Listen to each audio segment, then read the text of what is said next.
दोस्तों आज का टॉपिक है मैथ्स का औसत मतलब एवरेज। एवरेज कैसे निकालते हैं दोस्तों चलिए जानते हैं। इसके पहले क्वेश्चन करने से पहले हम चलिए कुछ फार्मूला पढ़ लेते हैं दोस्तों तो अच्छा रहेगा दोस्तों। तो पहला पढ़ते हैं औसत। तो औसत निकालेंगे कैसे दोस्तों। तो इसमें रहेगा दोस्तों, अगर क्वेश्चन में पूछा रहेगा कि सभी राशियों का योग और तथा सभी राशियों का कुल संख्या से हम औसत निकाल सकते हैं दोस्तों। अब इस तरह से रहता है फॉर्मूला से। जैसे मान लीजिए कि एक को एवरेज माने हैं और पूरे जितनी भी राशि रहेगा 2 4 6 दिया रहेगा उसको सबको प्लस कर देंगे और जितनी भी संख्या रहेगी उसको एन में लिखेंगे। जितनी भी संख्या रहेगी वो नंबर रहेगा उसको लिखेंगे और हमारा आंसर आ जाएगा दोस्तों।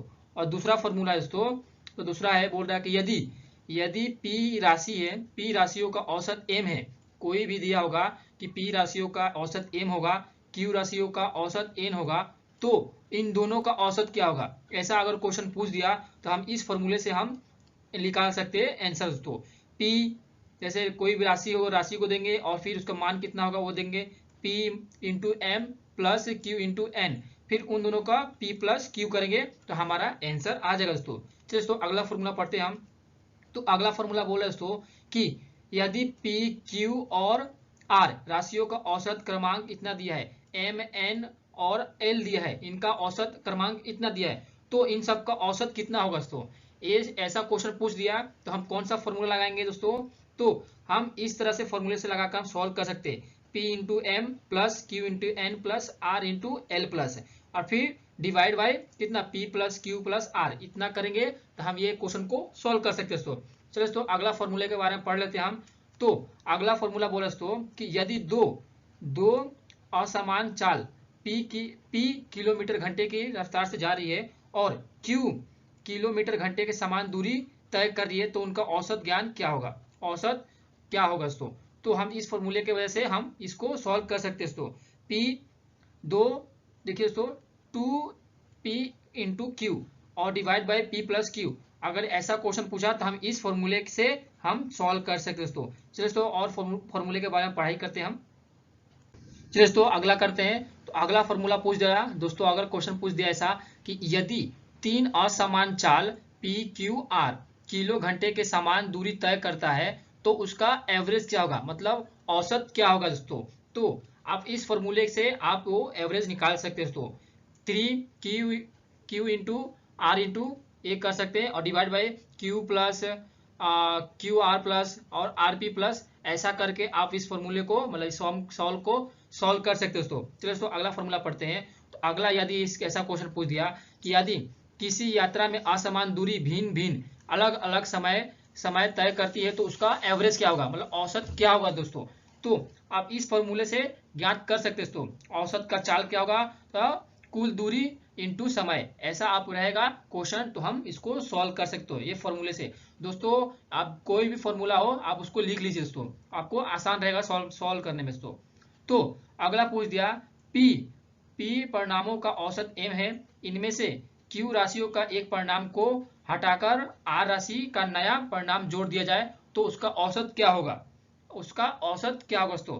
तो इस फॉर्मूले से आप वो निकाल सकते हैं नया परिणाम को। अगर पूछ दिया नया परिणाम क्या होगा तो m plus Q plus R into divide by इतना आर कर देंगे तो ये सम सॉल्व हो सकता है दोस्तों। चलिए तो कुछ क्वेश्चन सॉल्व कर लेते हैं हम और आपको आसान रहेगा समझने में। चलिए तो पहला पढ़ते हैं। तो पहला बोल रहा है कि दोस्तों औसत क्या होगा। दोस्तों इसमें पहला बोल रहा है कि औसत क्या होगा। तो इन सब का 2 3 4 5 6 7 8 और 5 का औसत बोल रहा है दोस्तों ज्ञात करने के लिए। तो औसत क्या होता है दोस्तों कि राशियों का कुल संख्याओं का योग और कुल संख्या, तो इसका फॉर्मूला होता है दोस्तों।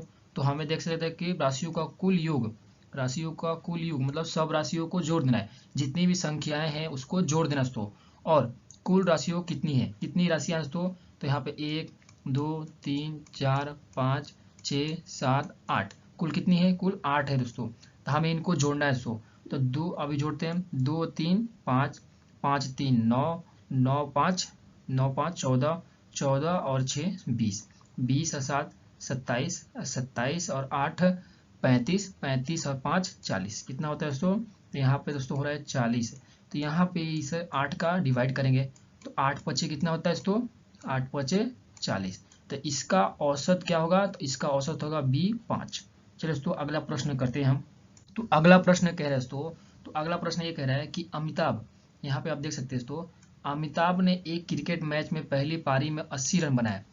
कितना, पहली पारी में 80 रन और दूसरी पारी में 120 रन बनाए दोस्तों, तथा तीसरी पारी में 100 रन बनाया। तो तीनों पारियों में उसका औसत कितना रहा, तीनों पारियों में उसका औसत कितना रहा दोस्तों। तो हमें देखना है दोस्तों, अभिषेक ने पहली पारी में कितना बनाया 80 दोस्तों, और दूसरी पारी में कितना बनाया 120 दोस्तों, और तीसरी पारी में कितना बनाया 100, कितना बनाया 100 दोस्तों। तो आपको मालूम होगा दोस्तों, यहाँ पे बोल रहा है उसका औसत कितना रहा, औसत ज्ञात करने के लिए बोल रहा है दोस्तों। तो औसत कैसे ज्ञात करते हैं, तो इसमें सबको जोड़ देते हैं दोस्तों, जितना रहेगा राशि, तो इसको सबको योग, राशियों का सब योग, और कितनी राशियां हैं, तो इसमें कितनी राशियां हैं 1 2 3, 3 राशियां हैं, तो 3 से डिवाइड कर देंगे।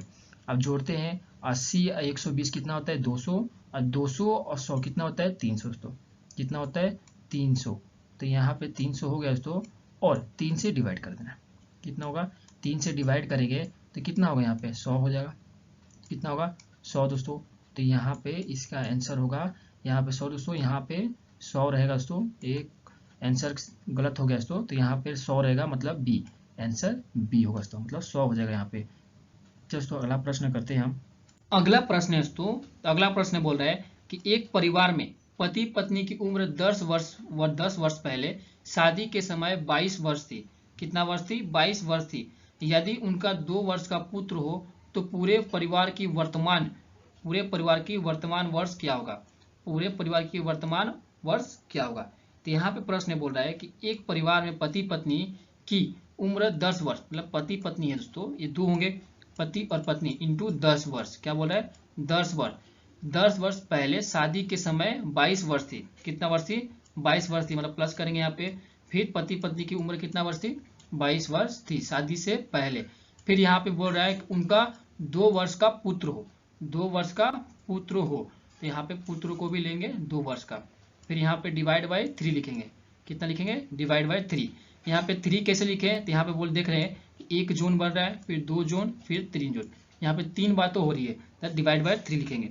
इसको सॉल्व करेंगे तो यहाँ पाएगा 20, फिर प्लस करेंगे 44, फिर प्लस करेंगे 2, फिर डिवाइड बाय 3 लिखेंगे, डिवाइड बाय 3 लिखेंगे।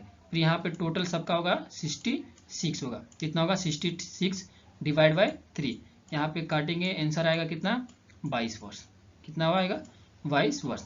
मतलब इसकी पूरे परिवार की वर्तमान औसत उम्र, मतलब औसत वर्ष कितना होगा 22 वर्ष होगा। ऑप्शन ए सही रहेगा, ऑप्शन ए सही। चलिए दोस्तों अगला प्रश्न सोल्व करते हैं हम। अगला प्रश्न दोस्तों करते हैं, तो अगला प्रश्न बोल रहा है कि एक वर्ग के 20 छात्र की औसत आयु 12 वर्ष है। बोल रहा है कि एक वर्ग के 20 छात्रों की औसत आयु कितना है 12 वर्ष है। यदि उनके अध्यापक की आयु भी जोड़ दी जाए तो 1 वर्ष की अधिक हो जाती है, तो अध्यापक की आयु क्या है। ये प्रश्न बोल रहा है दोस्तों कि एक वर्ग में 20 छात्र हैं, उनकी औसत आयु 12 वर्ष है। यदि उनके अध्यापक की आयु भी जोड़ दी जाए तो औसत आयु 1 वर्ष अधिक हो जाती है, तो अध्यापक की आयु कितनी वर्ष है। तो यहाँ पे सॉल्व करते तो यहाँ पे बोल रहा है कि 12 वर्ष की आयु है। अब किस टोटल कितने छात्र हैं दोस्तों, तो टोटल छात्र हैं 20, तो यहाँ प्लस करेंगे, टोटल छात्र कितने हैं 20 है, कितने हैं 20 है दोस्तों। तो दोस्तों इसमें बोल रहा है कि 1 वर्ष और अधिक अध्यापक की भी जोड़ दी जाए, तो एक अध्यापक की भी जोड़ दी जाए तो इतने कुल अध्यापक की आयु कितनी वर्ष होगी। तो यहाँ पे बोल रहा है दोस्तों 12 प्लस यहाँ पे कितना हो जाएगा 21 हो जाएगा। तो इन तीनों को जोड़ेंगे तो कितना होगा 33, यहाँ पे 33। तो अध्यापक की आयु होगी 33 वर्ष, कितनी वर्ष 33 वर्ष। चलिए तो अगला प्रश्न सॉल्व करते हैं हम। अगला प्रश्न सॉल्व करते हैं तो अगला प्रश्न कह रहा है 3 संख्या में से पहली संख्या दूसरी संख्या की 2 गुनी है तथा दूसरी संख्या जो है वो तीसरी संख्या की 3 गुनी है।